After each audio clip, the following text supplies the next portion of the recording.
Test.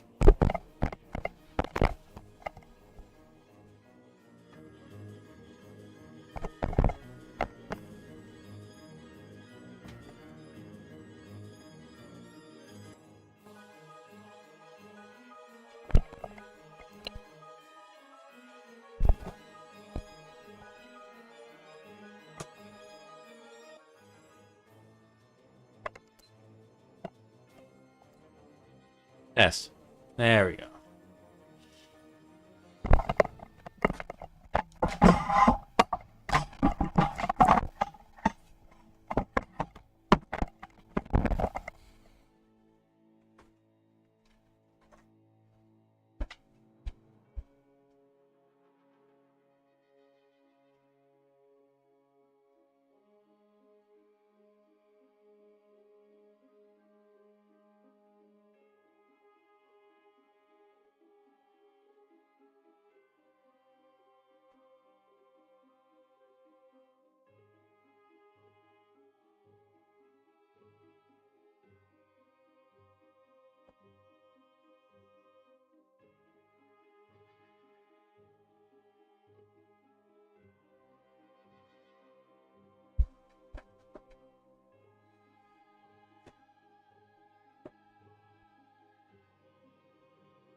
Ah, wait.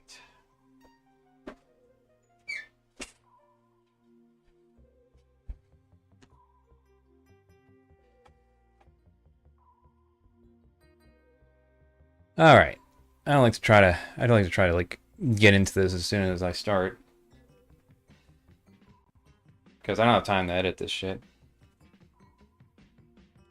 Being politically aware is a part-time to full-time hobby. That's the thing that's come to mind lately. So I realize that people that aren't, not necessarily their fault inherently, right? If you're living comfortably, why feel the need to look too deep into things that don't relate to you directly or anyone you know? Takes a lot, it seems. I don't know. First, I just want to mention my 5 little principles I was going over. Maybe there's better ones, but the ones I'm trying to abide by is to be skeptical, think for yourself, think critically, accept the fact that you don't know anything, and that refers to myself as well, and that the learning never stops. But yeah, I don't know how much things have changed in terms of like the bullshit that's out there, because it seems like it's always been the same. It's just the methods of delivery have changed.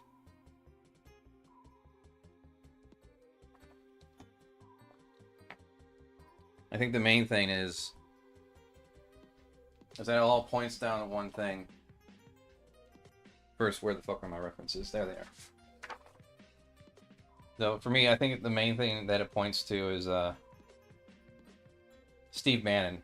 And Steve Bannon's philosophy, or not philosophy, but strategy, as he puts it, was flood the zone with shit when it comes to dealing with the media. Just flood the zone with shit. And it always comes back to that.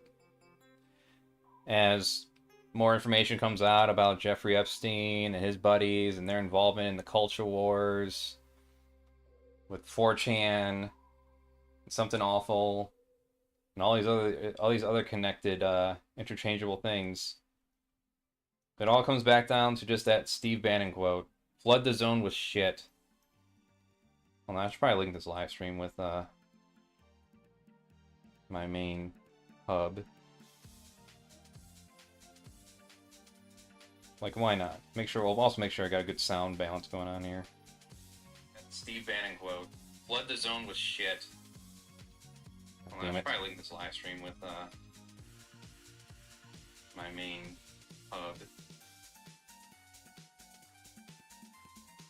Like, why not? We'll also make sure I got a good sound balance going on here. There we go. What's going on here?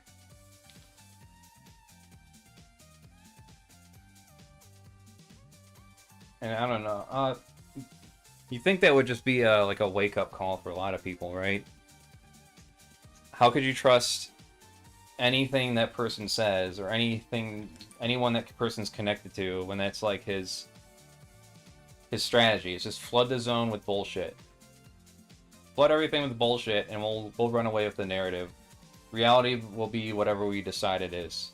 Oh, also, I want to take a snapshot and send this to the commissioner here. Before I forget. Take a picture. Always take a picture of progress. Send it to your commissioner. Hope our friend is doing well. Haven't heard from him in a bit. It's mainly because I'm busy with everything.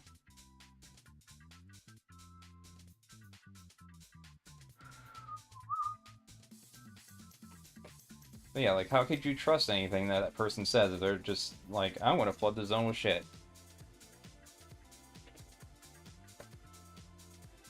So, you know, while people are hammering down and digging through one big pile of bullshit, of false narratives, of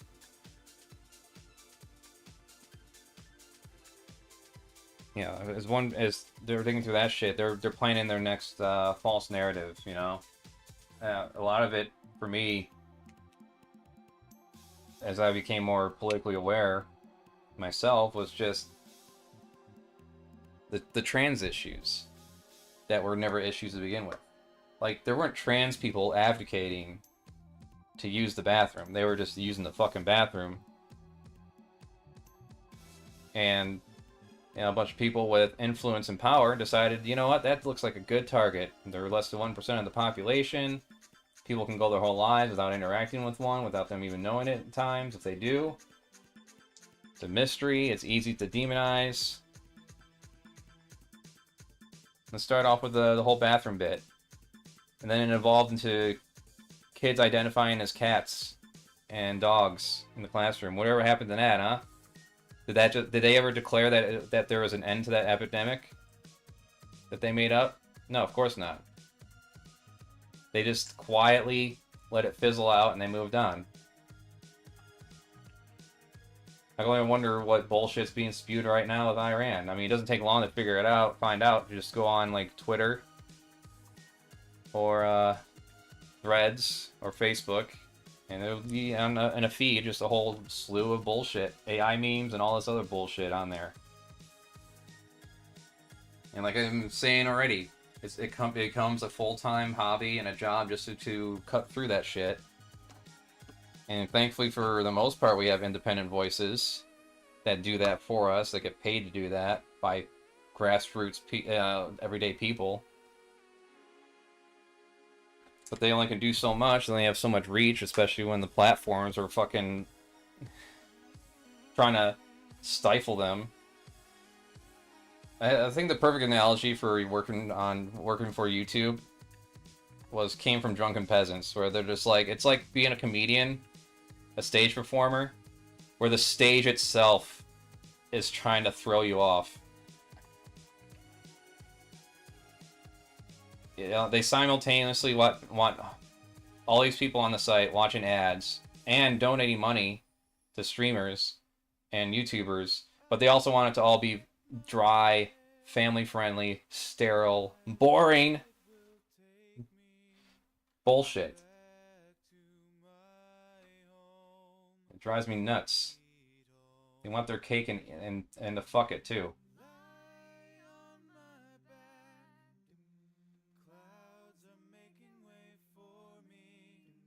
Yeah, let's lighten this up here a bit.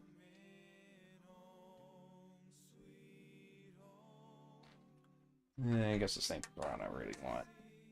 Oopsies. That's fine.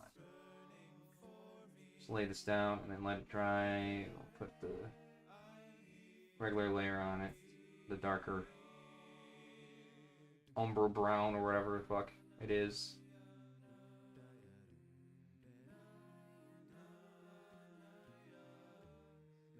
And then, speaking of back into the bullshit narrative, so now you have people that have to like make it their job to figure out the bullshit,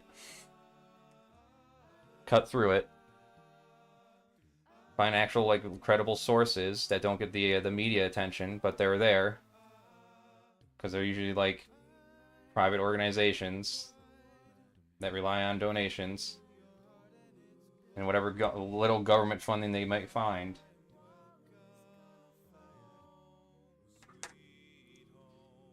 But on top of that, you got these millionaires paid by billionaires to boost the image, boost the bullshit. Your Tim Pools, Dave Rubins, soon will be Cenk Uygur and his cohorts. I mean, they're always fucking tepid lib bullshit in it to begin with, but now they're getting even more heavy with it. So they're going to be on promoting that shit and legitimizing these alternate facts, these positions that shouldn't have any legitimacy are being legitimized by their fact of interacting with these people. Like, how long before Cenk Uygur just has a session with Nick Fuentes? I don't think it'll be long. I think the day will come. Give it a year. Give it a year or two, probably. I think that'll do it.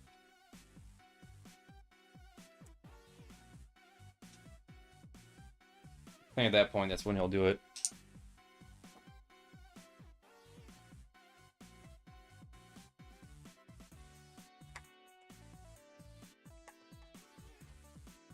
Yeah, your Tim Pools, Ben Shapiro's, Joe Rogan's, Matt Walsh's, they amplify the false narrative. They rely on the fact that a lot of people have jobs. They can't keep up with this shit. And so the marketing machine just wins. You know, the one with the biggest marketing budget overshadows all the indie lefty voices out there. Elijah Miller's, yeah, a whole bunch of slew of people that I can't recall right now. Your non-competes, Crimes New Roman.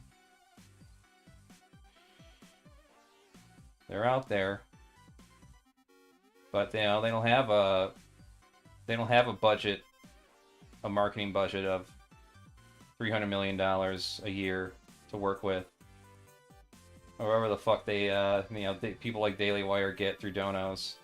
Like Ben Shapiro wouldn't be a thing if it wasn't for his astroturfing. And that leads to another strategy that I've kind of come to realize, though it's always been a thing, just realizing it's actually a different direction. Let me try to lay this out. So oftentimes, these right-wingers, these supposed conservatives, will dodge debates with lefties, or at least people who say they're left for the most part, unless they're like college kids that can easily own on campus, of course, naturally. But they'll always make a big thing about how and why they avoid these debates with lefties. And everyone would always just say because they're scared, because they're afraid. And in one angle, I guess that's true. But there's one angle that I never see any one of them mention. Whether it's Cody from some more news, maybe even I should probably bring it up with Vanguard next time we have a meeting next Sunday with his channel. I think it should be a topic you could probably explore a little bit and write a script about. But it's not that they're afraid, or maybe they are afraid, but on top of that, more importantly, they don't want to legitimize the counter-narrative because they know overall it would resonate with people and it would likely win.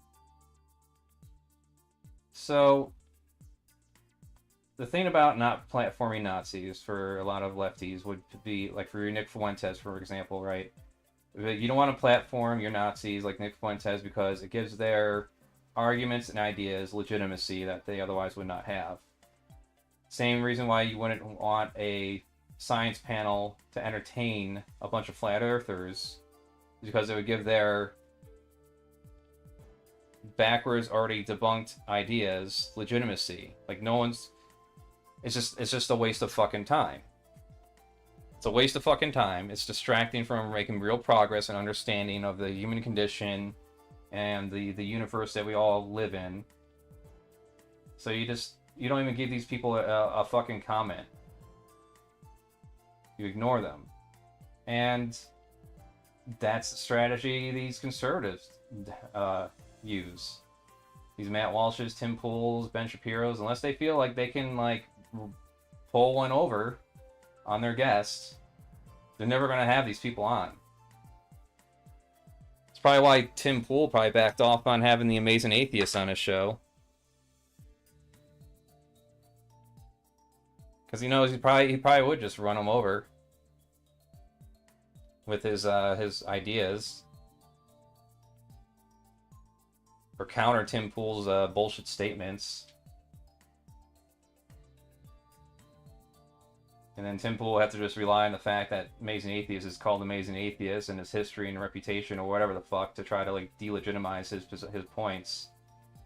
But yeah, a lot of these conservative AstroTurf backed people will just not entertain it. That's why Steven Crowder ran away from Sam Cedar when he was brought on his little debate that he was going to have with H3H3. When he saw Sam Cedar there, what did he do? He ran away.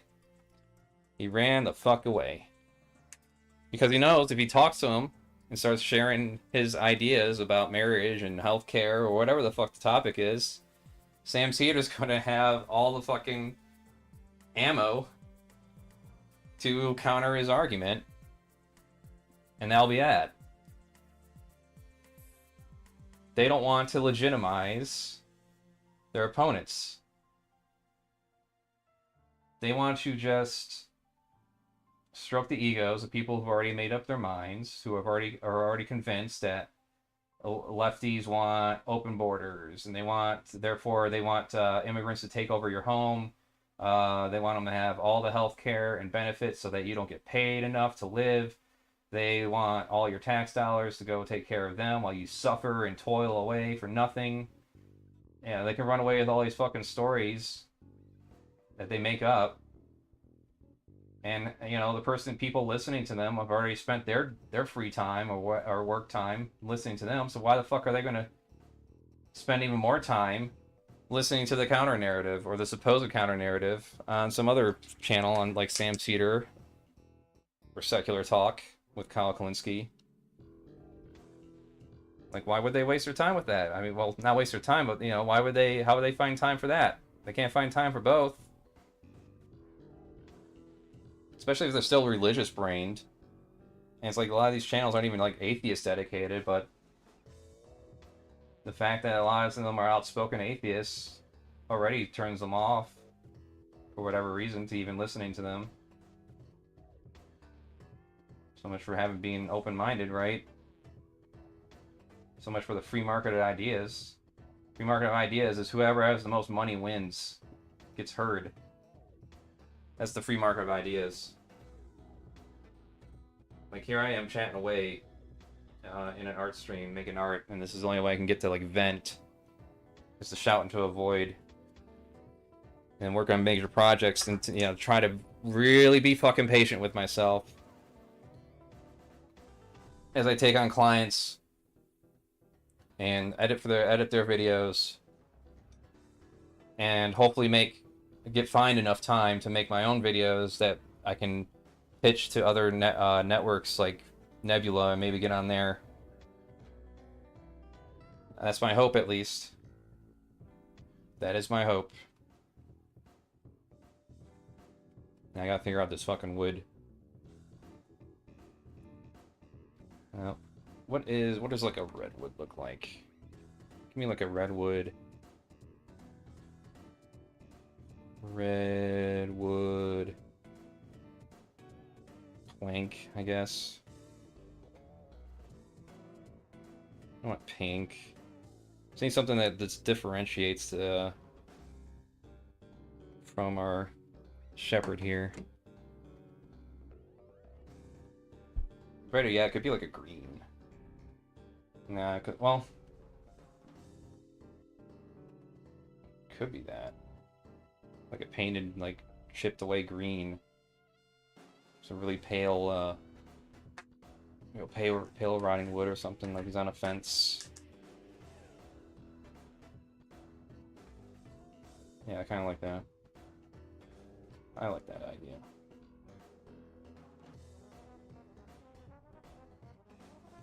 Right, you know what? Let's add a little bit of red, and then we'll do some brown.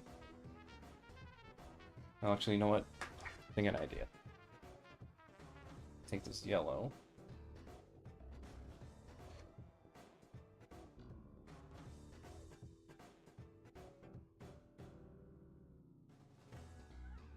Way too thick.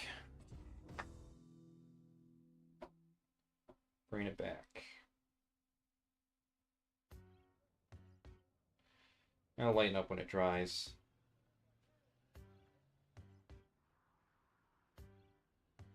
But yeah, we're gonna put this yellow on here, and then I'm gonna desaturate it with white.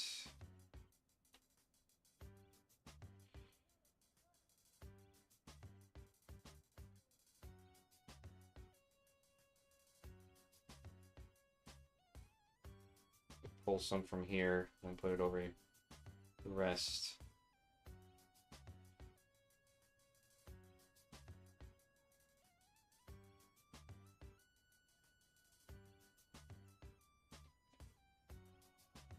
Yeah, I want to give it like this really faded look.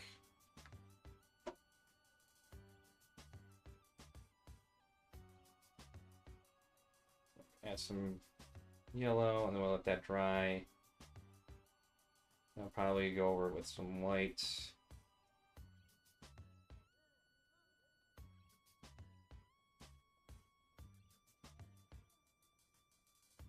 I'm also going to try a little method here in the background for make it like a really baby light blue black background.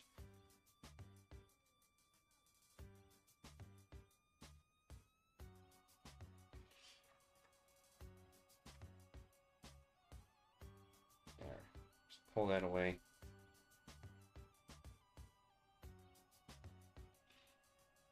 Yeah, looking at how this is done compared to like ink washes, doesn't seem much different other than like at least watercolor you have some control over touching things up. So you know, you don't want to do it too. I guess the idea is to get so good you don't have to keep touching it up, because then you save time that way.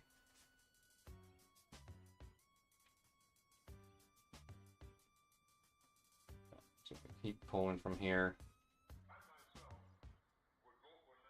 Bring it over.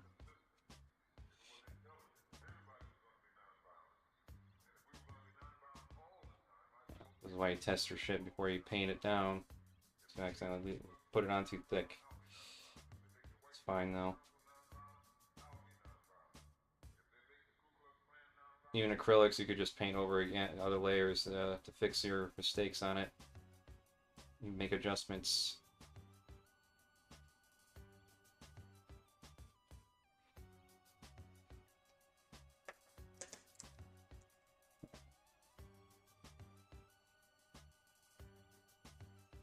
That little spot right there. We missed before.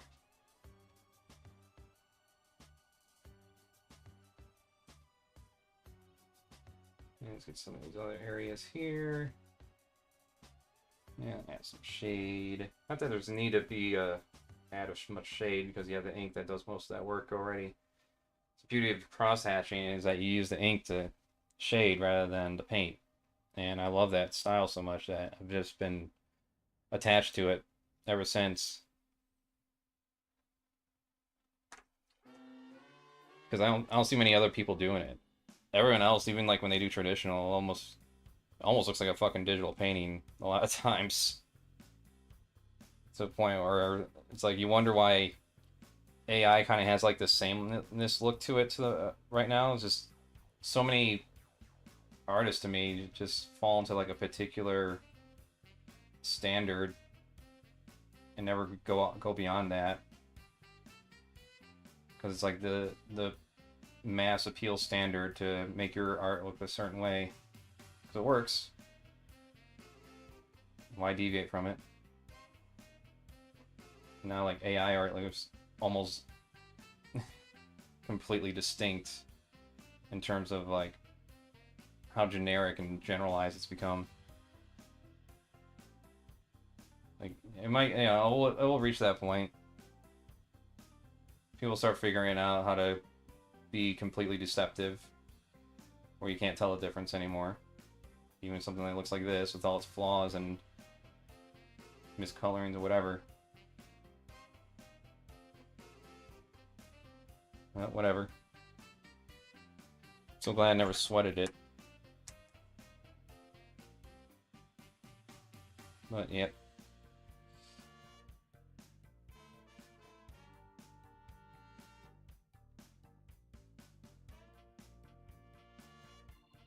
Just fixing these nails up. Darken these up.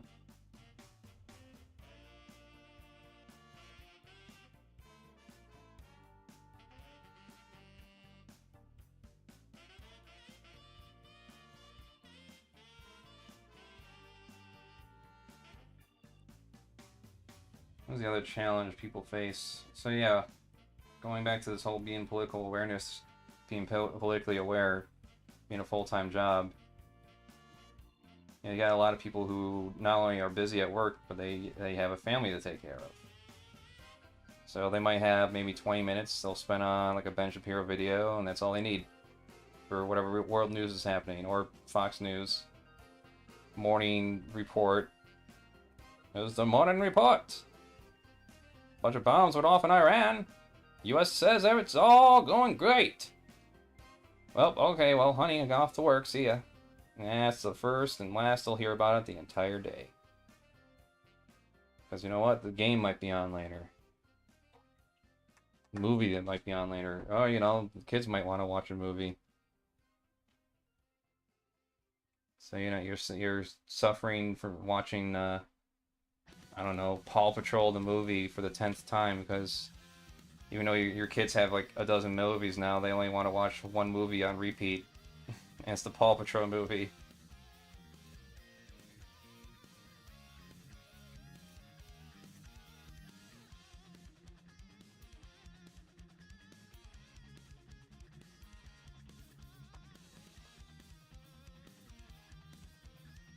Alright. Make this just a little more golden. I'll probably lay a brown on it. I like having the hair separate color. Gives it more of that traditional furry anthro look, I guess.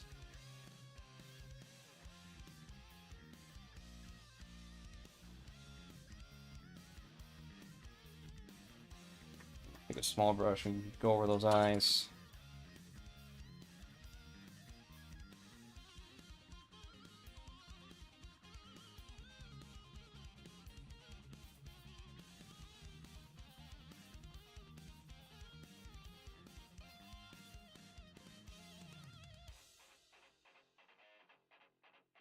Saturate that up a little bit more.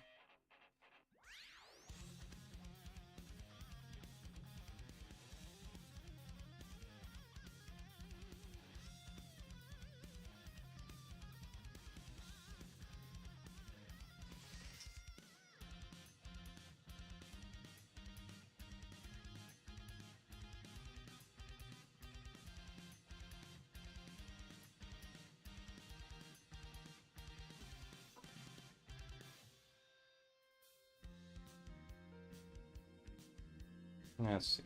That. I have a little pink to those ears. Or that ear, I should say.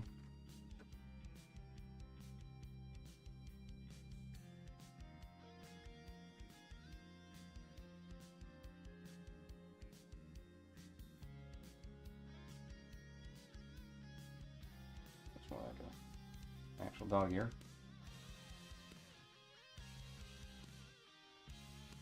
There we go.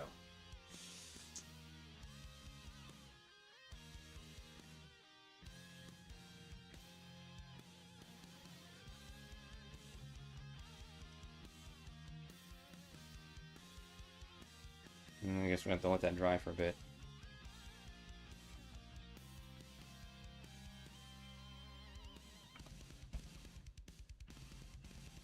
Like, well, what are some things that happen? Like challenges a person's viewpoint. Like, a friend of theirs gets killed by a government official, and all of a sudden their worldview can get shattered. Like, oh, what? Wait, I don't support this. Wait, I didn't know this was going to happen. Wait.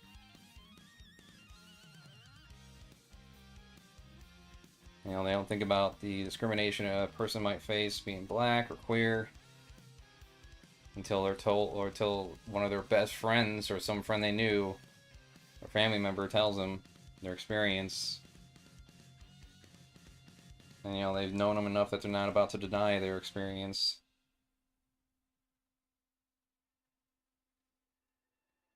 It's like, oh, I didn't know it was going down that way. I don't get it. Or they might double down and say, like, well, you know, the reason why this reaction's happening is because all these activists out here were just pushing so hard. It's like, what, pushing so hard for fucking equal protections in the workplace? Oh, I know, it's so fucking terrible. How could they do that? And then you legitimize their position by trying to pass laws and rolling things back. Wow, amazing how that works.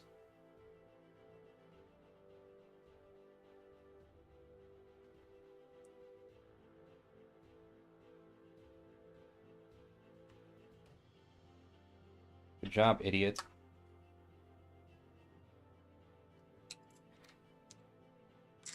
But yeah, like, you know, reason why I ended up challenging religion, because I had not a crisis of faith, but a crisis of self-worth and perception.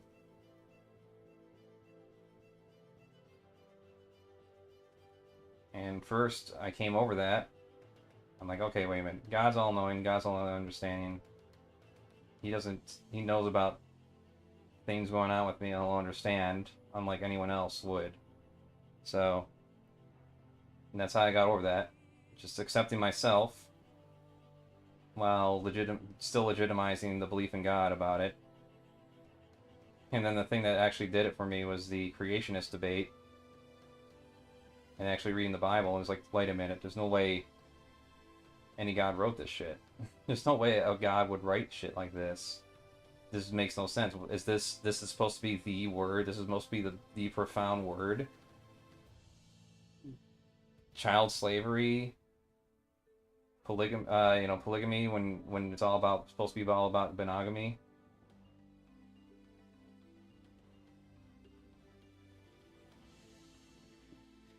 Stoning kids to death or disobedient to their parents. Yeah, this makes no sense.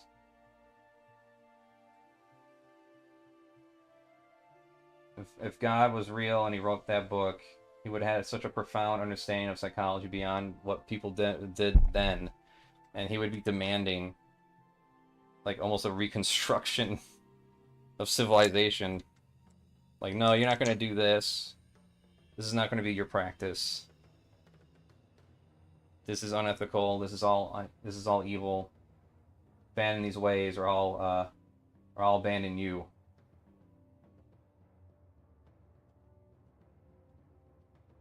Instead, nope. There's a whole bunch of stories and parables. Like 20 kids get mauled by bears for making fun of a bald dude, simply because he's a godly prophet. And then God sent forth 3 bears that mauled these children to death for daring to make fun of a bald guy. Yeah, that seems real justified. Did they all go to hell too? Did those kids all go to hell? I mean, they were kids. They even describes in the Bible they were kids. So, did they suffer eternal damnation on top of being mauled to death by bears for making fun of a bald guy? Seems kind of fucked up.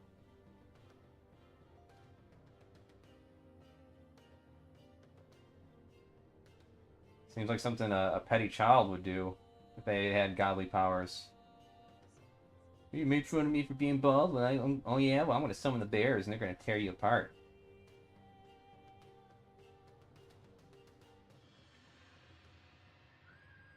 And the other stories that are kind of like related to almost Hercules, like Samson, Delilah, where like Samson gets his power from his hair or some shit.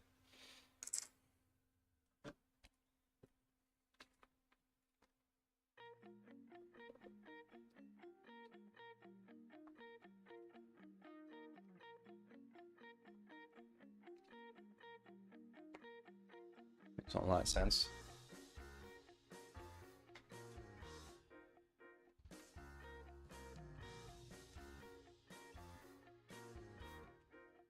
Down a bit more.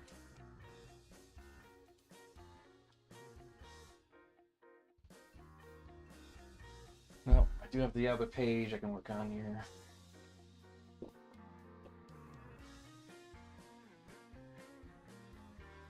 While this dries, I'll set this aside for now and let it dry, and then I'll work on the next page of the book.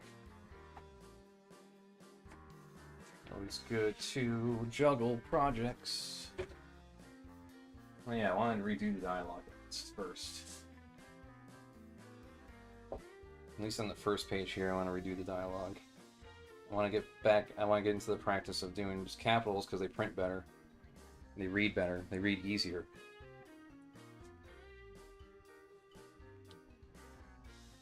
So I think what I'll do...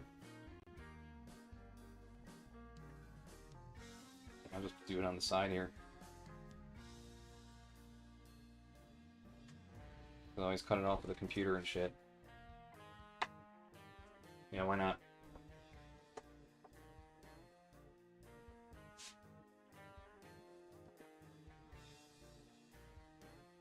Let's just do that. Where's my lettering guide?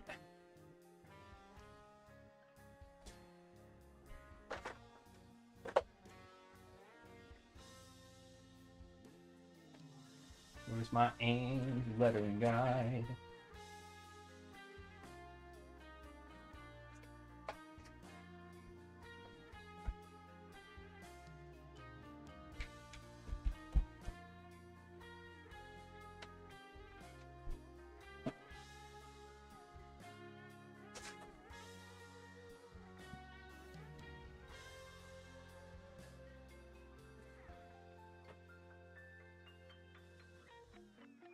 Days.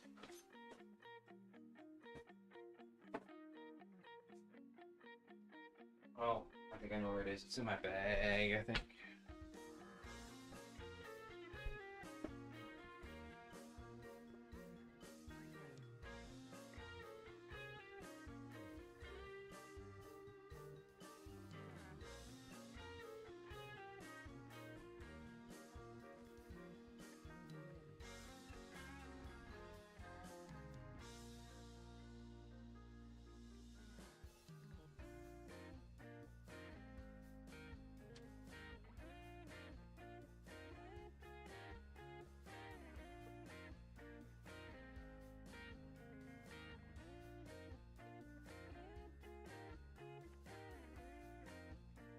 Ah. I was right. Alright, how's this shit work?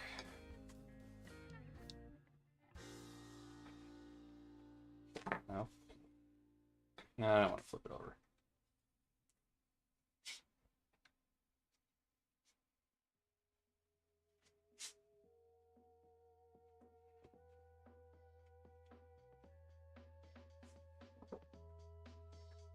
Yeah, better yet. Let's do it on a separate page entirely. I want to practice this shit anyways.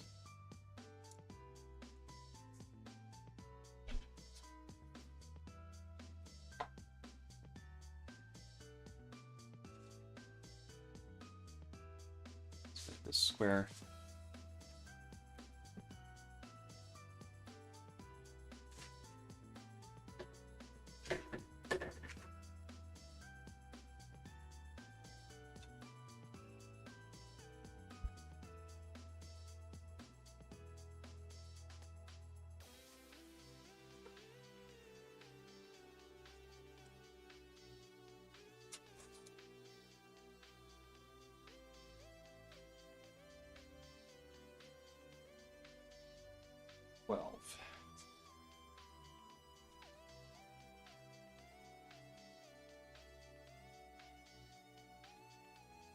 I'd say 12 by 1.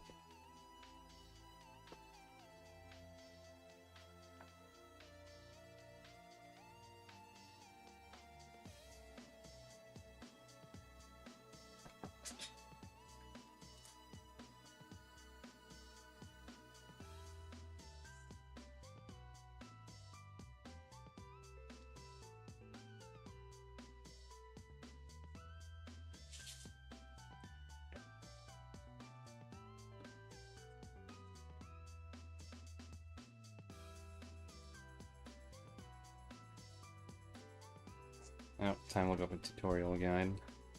I'm not sure.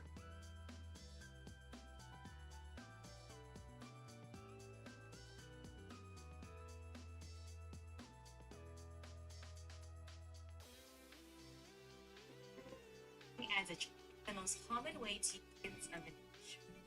Rotate the wheel so that there are 3 main rows of holes in the middle of the disc. Ignore the very top row for now.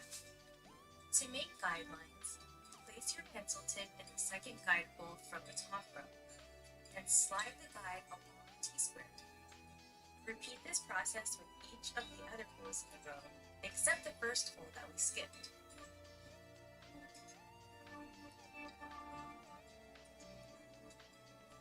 Some of the holes are joined by curved lines. Oh, that's cute. This helps you see which lines are for each part of a letter. The first hole we used makes guides for the height of the capitals and the ascenders of tall lowercase letters. The middle hole makes guides for the height of standard lowercase letters. This is called the X height. The third hole makes the baseline. If you need more guidelines, slide your T-square down the paper.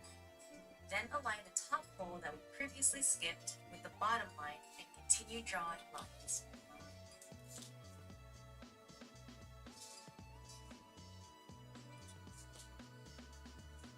Nice.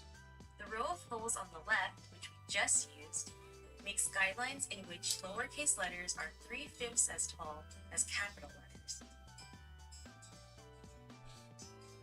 You can also use the other 2 rows to create lines of different ratios.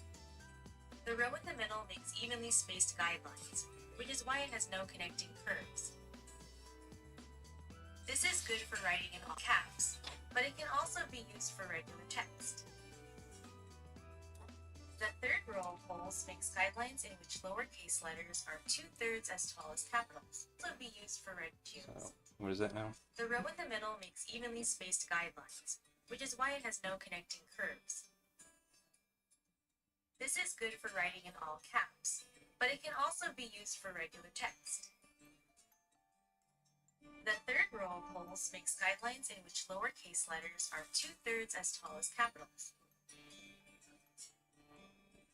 It's also great for small caps. Oh, that's cute. Shut up.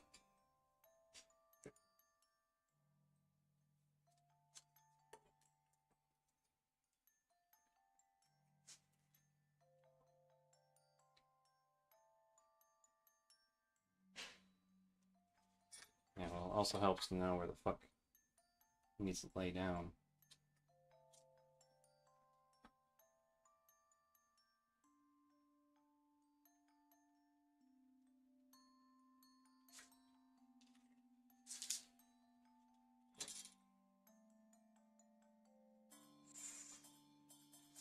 There. Where's my eraser?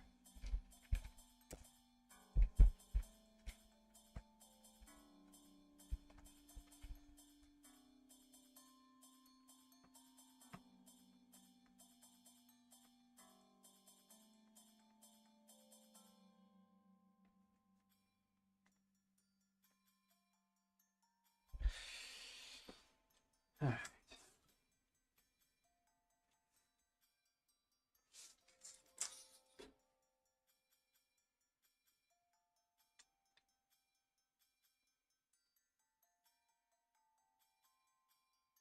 So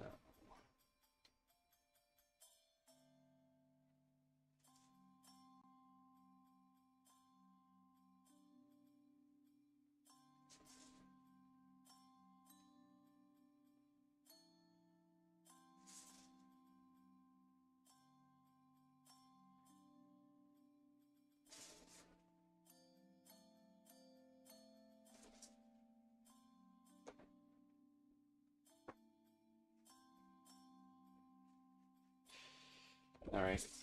Stuff.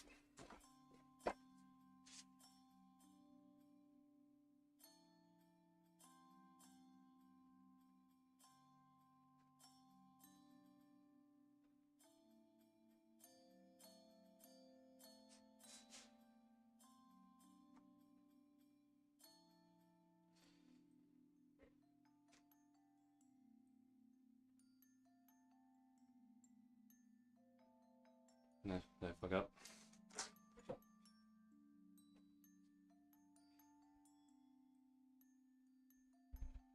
Yeah, it's supposed to be in the top line.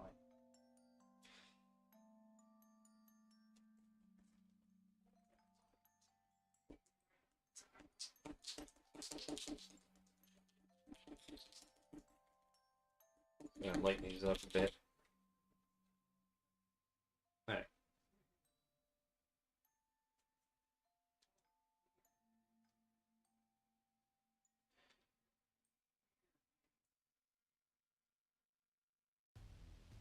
It's supposed to be here.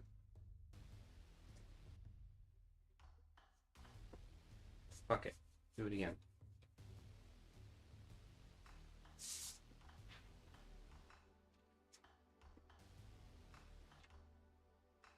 Teach me again. Lines in which lowercase letters are too to be used for ratios.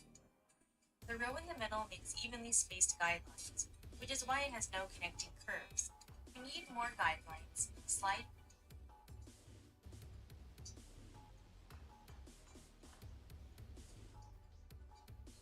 The row of holes on the left, which we just used, makes guidelines. So these.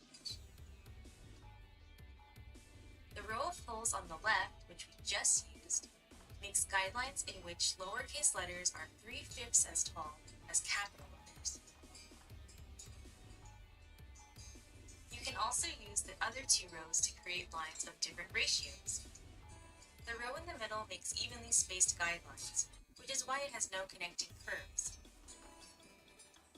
This is good for writing in all caps, but it can also be used for regular text.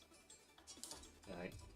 The third row of holes makes guidelines in which lowercase letters are 2/3 as tall as capitals. It's also great for small caps.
Driving in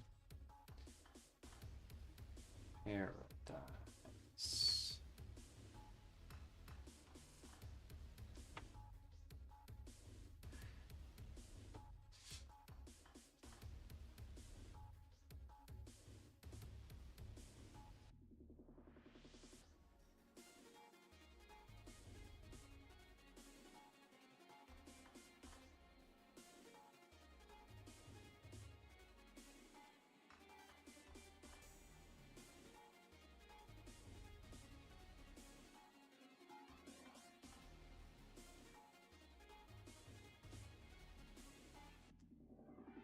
So I use a cursive T.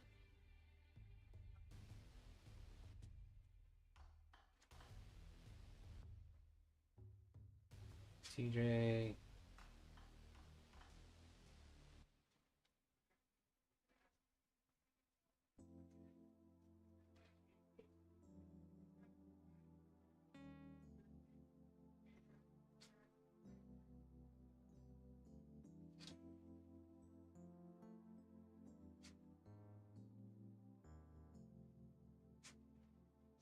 In and Greg.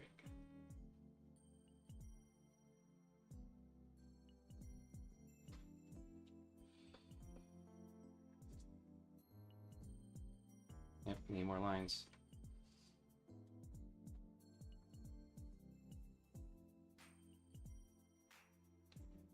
I wonder if I'm gonna have to do this.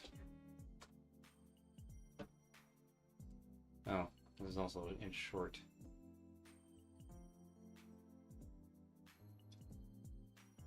Oh, you can adjust that later.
There we go. All right.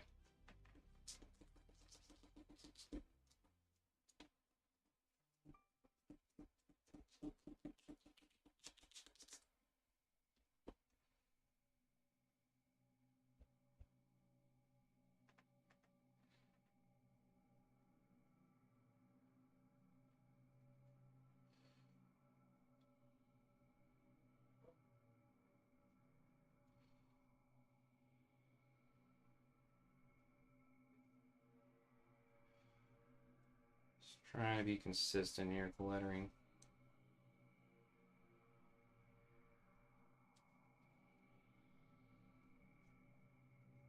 Can always rearrange it in the computer too, I guess. Or I'm probably just going to end up doing it over.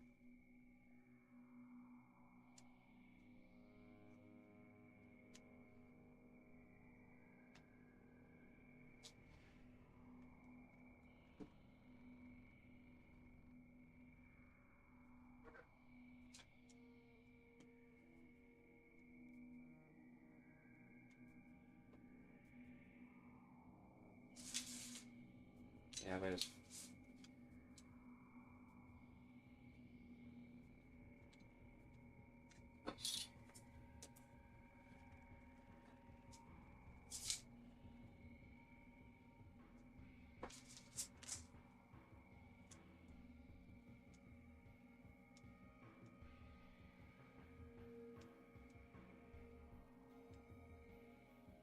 fuck you.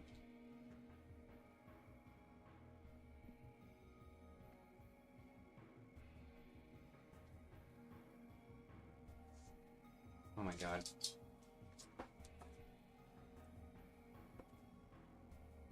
No shortcuts, huh?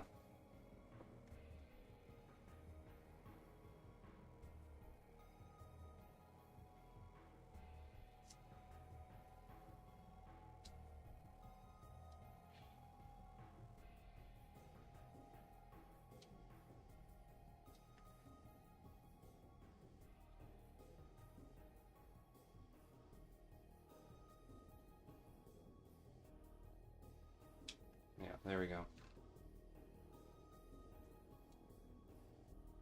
No. Completely different sizes. Fuck it.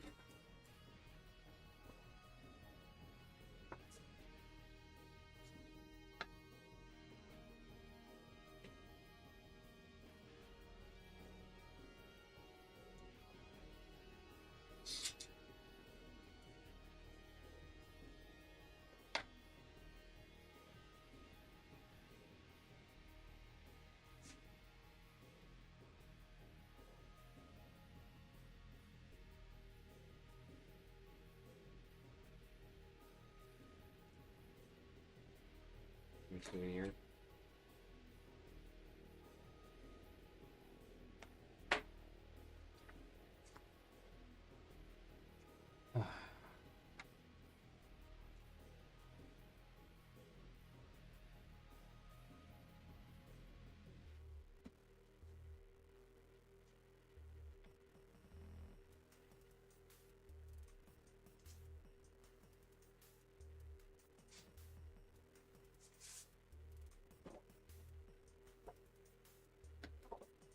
Let's try it again.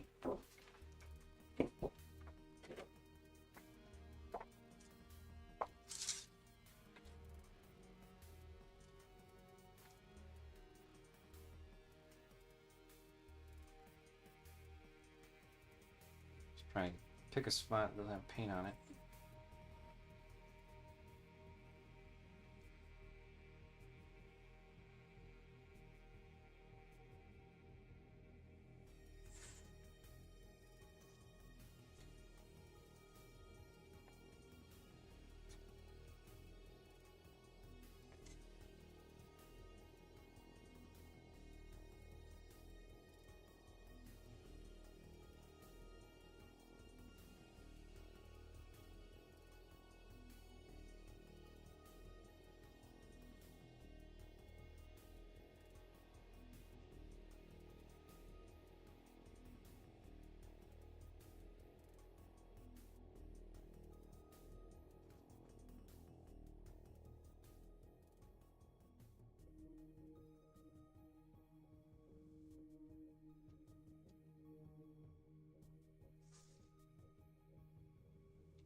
Get in the hole.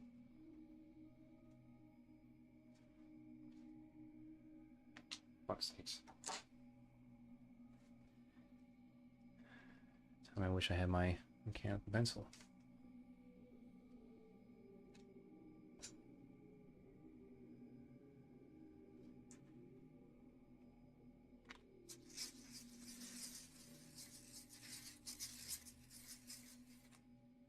Yeah. As soon as I get this laid out, I think I'm gonna call it.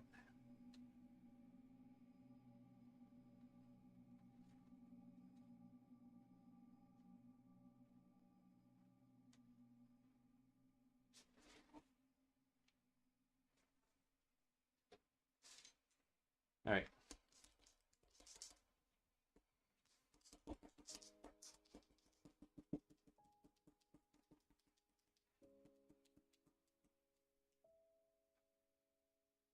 Try this again.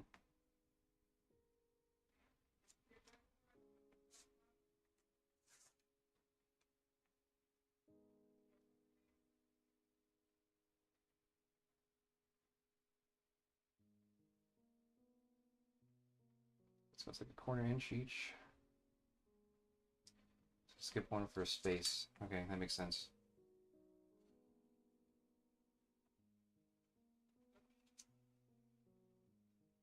Here we have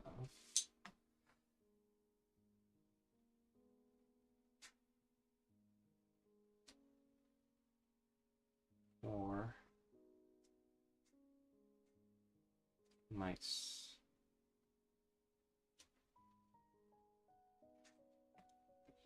My spelling paranoia.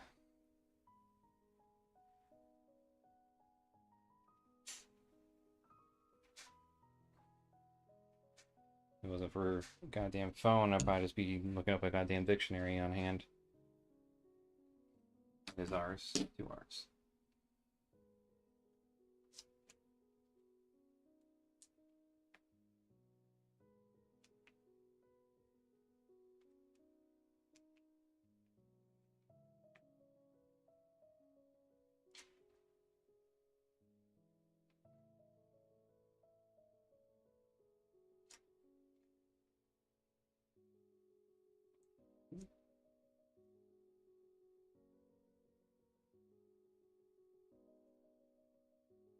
Paradise.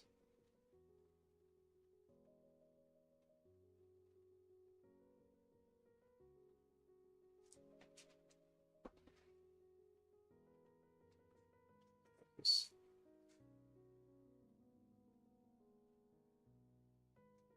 Right.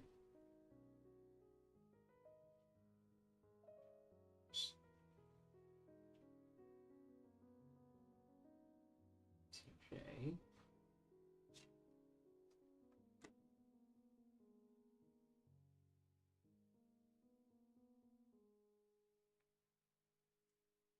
Marilyn.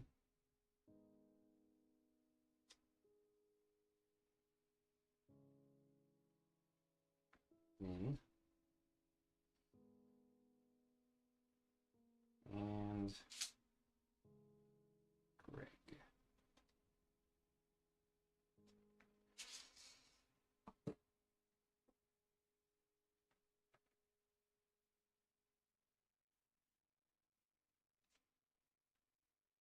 Now they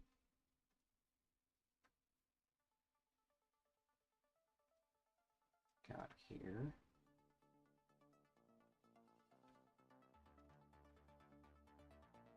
Needs one more set.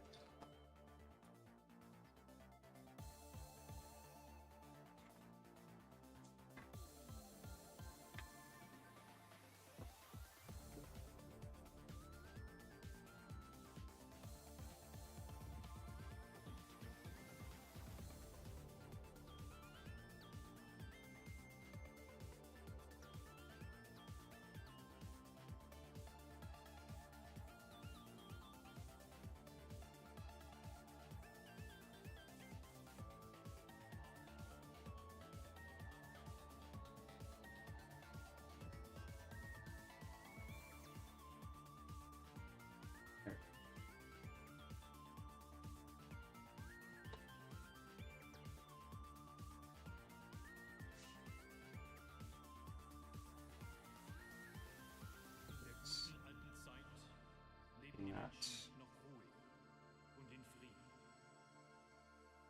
Niemand glaubte, dass es in Zukunft zu einer 14th. nach 100 Jahren der Böse wieder auferstanden. Der Herr des Bösen, Graf Dracula, ist auferstanden.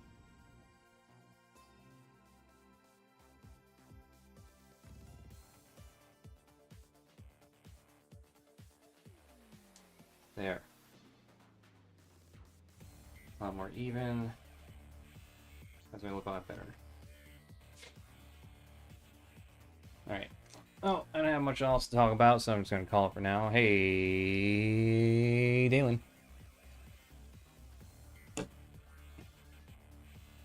But yeah, do your best, be politically aware. It's a full-time, part-time hobby.